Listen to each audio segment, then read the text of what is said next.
Good morning, नमस्कार। Speak up for the constitution. संविधान के समर्थन में जोर से बोलो। इसी प्रोग्राम के तहत हम संविधान के एक बहुत महत्वपूर्ण भाग 4 पर राज्य की नीति के निर्देशक तत्व पर बात कर रहे हैं और राज्य की नीति के निर्देशक तत्वों पर जो कई सारे अनुच्छेद दिए गए हैं, नागरिकों के लिए, देशवासियों के हित में काम करने के लिए, उन्हीं में से कल हमने आपसे अनुच्छेद 43 पर बात की थी और आज हम एक बहुत महत्वपूर्ण अनुच्छेद 43 का के तहत बात कर रहे हैं।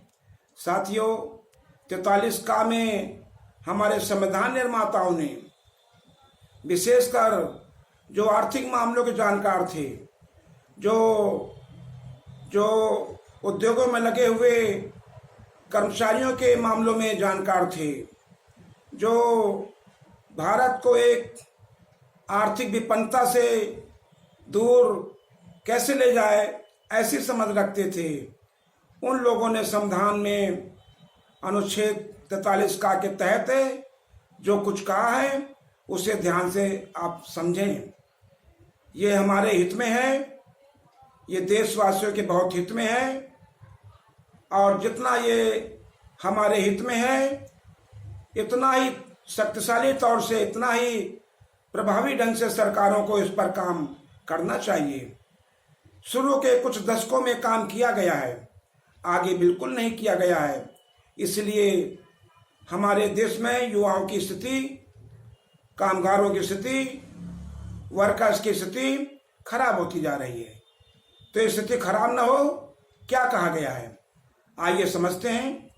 अनुच्छेद 43 का में इसमें कहा गया है कि उद्योगों में यानी इंडस्ट्रीज में, यानी कौन कौन से इंडस्ट्रीज 4 सेक्टर में बांटी गई हैं। प्राइमरी सेक्टर, प्राथमिक क्षेत्र, सेकेंडरी सेक्टर, द्वितीय क्षेत्र, टर्सरी सेक्टर, तृतीय क्षेत्र और एक और नया क्षेत्र आ गया चौथा, जिसको क्वार्टरनरी बोलते हैं, चौथा क्षेत्र। ये जो इंडस्ट्रीज के 4 क्षेत्र हैं, इन सभी क्षेत्रों में यानी कलेक्टिव रूप से हम उसको इंडस्ट्री कहते हैं। इंडस्ट्री में, उद्योगों में कर्मकारों की यानी वर्कर्स की भागीदारी, ये बात आप समझते होंगे कि भागीदारी तो है। कोई उद्योग चल रहा है, उद्योग का प्रबंधन चल रहा है, उद्योग का कोई एस्टेब्लिशमेंट है या उद्योग का कोई प्रोडक्शन क्षेत्र है। एक उद्योग में कई कार्यक्रम होते हैं। जैसे रेल उद्योग है, उसका एस्टेब्लिशमेंट है, उसका ऑर्गेनाइजेशन है और उसमें निर्माण क्षेत्र है। तो एक उद्योग में कम से कम 3, 4, 5 क्षेत्र होते हैं। उन सभी क्षेत्रों में कर्मकारों, कामगारों, वर्कर्स की भागीदारी, participation of workers in industries. आप समझते होंगे कि पार्टिसिपेशन तो है, हमें नौकरी मिल गई, हम काम कर रहे हैं, सैलरी मिल गई, नहीं, इसको ऐसे नहीं देखा जाना है। उद्योगों में वर्कर्स की भागीदारी को ऐसे नहीं देखना है। पूंजीपति या राज्य पूंजी लगा देता है और वो पूंजी के बदले कर्मचारी पूंजी लगाया, उद्योग लगाया, आपको रखा काम करने के लिए, आपको पेमेंट दिया, उसने पूंजी लगाया, आप उसमें काम कर रहे हैं, वो जोखिम लेता है। एक प्रकार से आप भी जोखिम लेते हैं। प्रोडक्शन नहीं हुआ तो आपको भी पेमेंट सही नहीं मिलता है।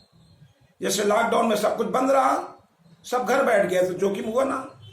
कामगारों का भी जोखिम हुआ, कामगारों को भी रिस्क हुआ, उद्योगपति को भी रिस्क हुआ, कामगारों को भी रिस्क हुआ।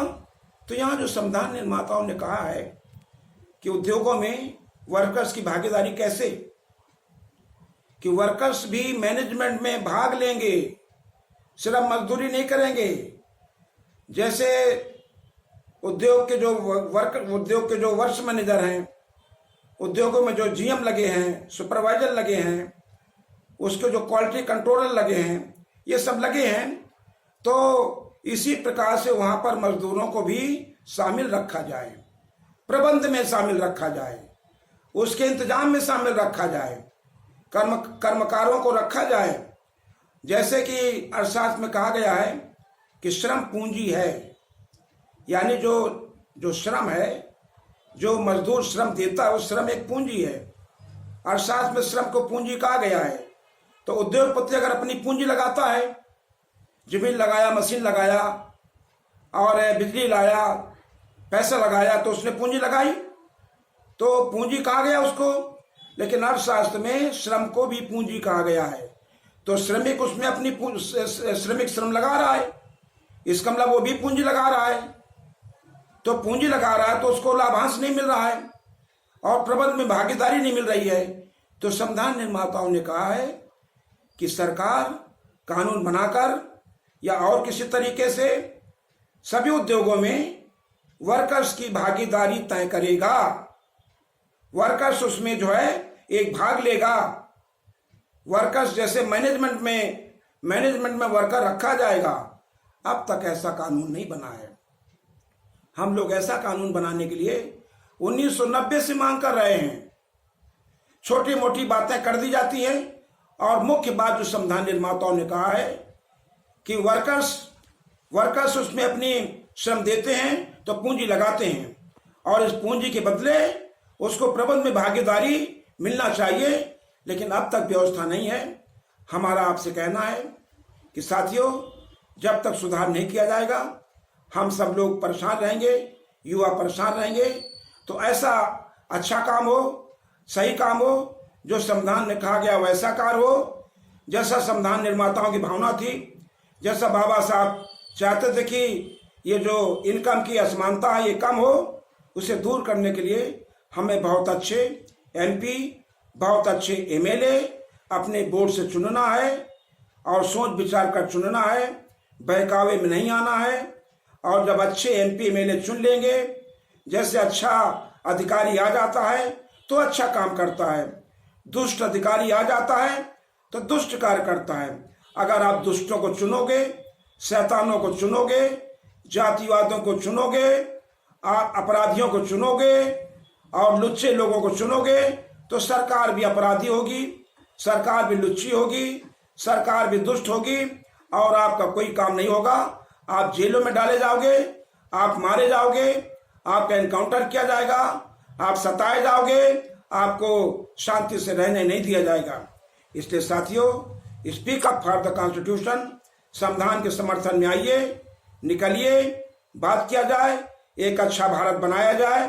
ये जो पिछले कई सालों से तबाही मची है, देश में अराजकता है, तानाशाही है, फांसीवाद चल रहा है, साथियों मजहबवाद चल रहा है और यथास्थिति फंडामेंटलिस्ट लोग देश को कंट्रोल कर रहे हैं। तो इसे दूर करने के लिए आपको आगे आना होगा। बहुत बहुत धन्यवाद। जय भीम, जय भारत, जय जन, जय उत्थान, जय संविधान, जय मजदूर, जय किसान। खुदा हाफिज।